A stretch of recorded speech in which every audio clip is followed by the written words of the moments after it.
the rest is history. At that point, I was the first New York employee because Loud had already started in LA.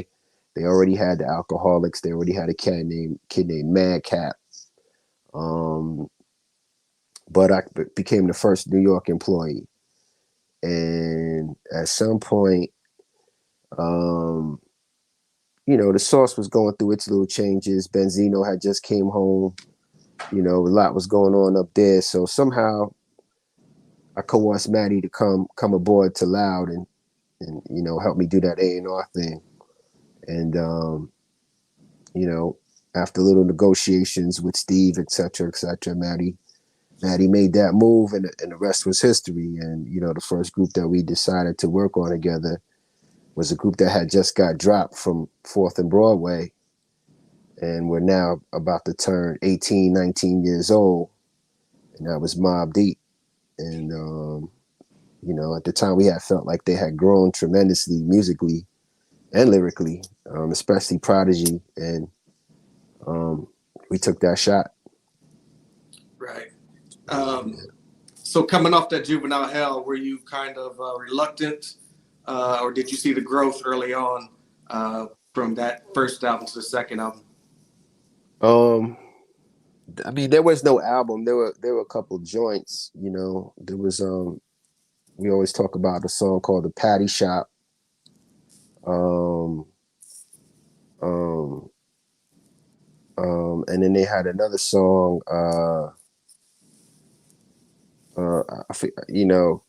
P was it was I forget what they called it, but the hook was basically diamond in the back, sun rooftop, gangster lean. It's called Hood Life. Hood Life is how we live.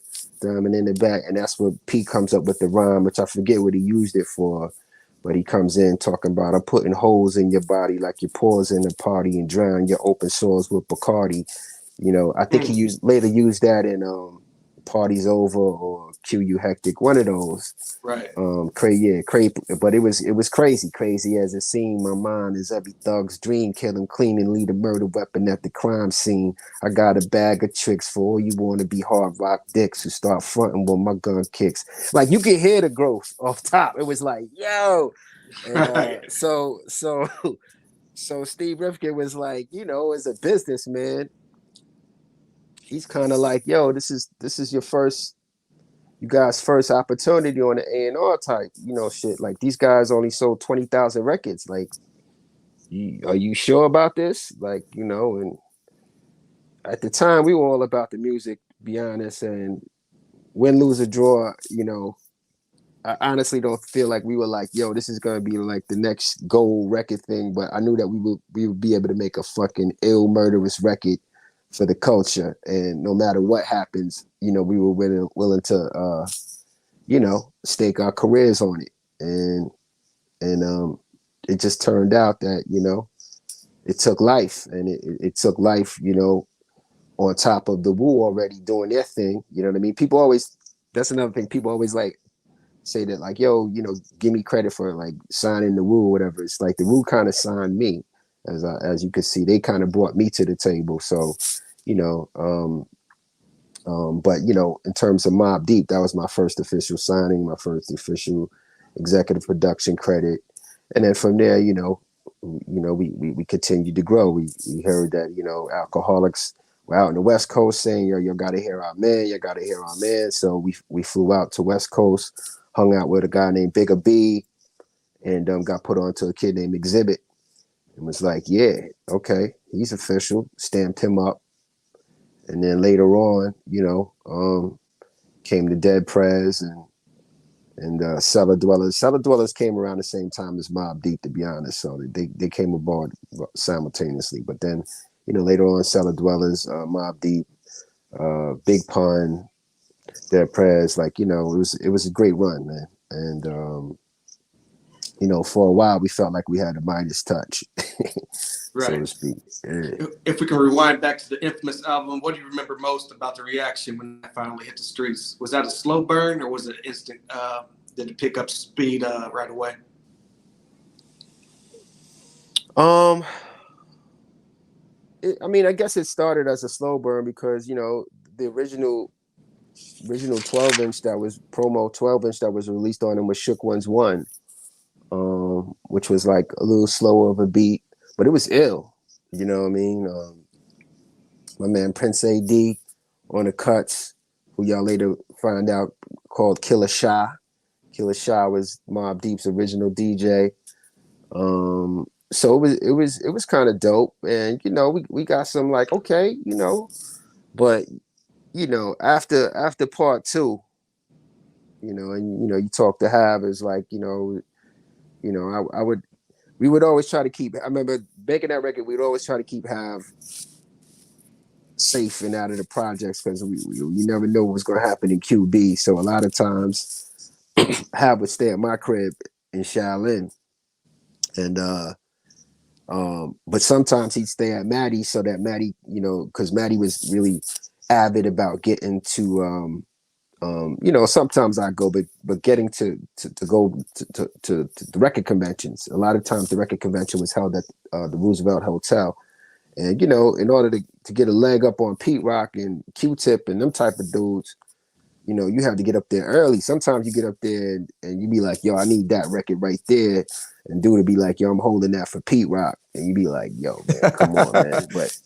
but it was during one of those conventions that, as the story goes, where we found the Shook One drums, and you know, rest is what it is with that. Those drums were crazy, and then that was like I said, that was just a big part of it, man. It was just making sure Havoc got to the studio, and then in a lot of cases not hoarding whatever we had, like for me, like Right Back at You, like I had sat on this Les McCann record for ages, like, yo, I'm gonna use this on some, whatever. But now was the time, and once Havoc threw up these particular drums, and I actually had that record on me, in the studio, I knew I couldn't like just hoard it. So it was like, yo, throw this up there, see what happens, and that turned out to be Right Back at You.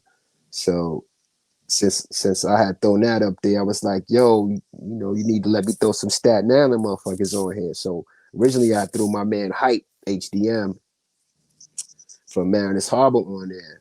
And he spit some fire. Havoc was loving it. P was liking it, but P was like, yo, tell him to say something else. Let me see what else. And my man Hype was stubborn at the time and was like, man, I'm not changing my verse. He got on that shit. So so for Right Back at You, they was like, yo, who else was standing there? Like, you know what I mean? I was like, well, I don't know. You got Ray and Ghost when we could. So I called up Ray, like, yo, come through, man, for this Mobb project. You know what I mean? He's like, I'm with Ghost. We on our way right now. Ray was there to the studio, was at Battery. He was there in like 20 minutes. They came up with that little back and forth thing. We took my man Hype up off of there. And that was that. You know what I mean? So, the making of that album was real spontaneous. So after we had like finished the album, or felt like we finished the album, or got close to finishing the album, we felt great about what we had. But at the same time, we knew that we could take it to another level. So at this point, especially like, I remember at that point, I was all about lyrics, and Maddie was all about drums. You know what I mean? Like we wanted our shit to bang it back to Dr. Dre shit. You know what I'm saying? And I remember at that point, Matt puts a call into Chris Lighty, like, yo, how much would it cost for Tip to come through and just kind of like, shake and mix things up, throw some of that, Tribe Called Quest type EQ on our situation. And so Lighty was like, yeah, what y'all working with? You like, yo, we ain't working with that much. Like, you know what I mean? The budget at that point was slim, man. I mean, the initial budget was like 60K. I mean, I think we eventually pushed it to like 90. But we get Tip is actually a Mobb Deep fan, had known them when they were Poetical Prophets. They were from Queens, and he was kind of excited about coming through and helping out. And so once Tip comes in, some things get scrapped, some things get EQ'd differently, some pieces get added on, and some brand new records were made, like Temperatures Rising and Give Up the Goods and Drink Away the Pain. And so, but sonically, you know, that's the Q-Tip influence. That's what takes the record to that next level. You know, Right. Tip is a humble dude, but it's like he taught Havoc a lot about the EQ game and fucking with them knobs on that SSL board. And um, you know, I mean, you kind of see it by the time we get to QU Hectic. That's pretty much all Have. You know, right there you see like immediate elevation on his situation. But you know, songs like Survival of the Fittest, which had that same loop, you know, when Tip touched it, it became this much bigger record. You know what I'm saying? Like drum wise, EQ wise, bass wise, like, you know, he put that je ne sais quoi on it. Right. And so you know, you really don't get to understand what Havoc learned until right we approach the Hell on Earth project, which was entirely all him from top to bottom.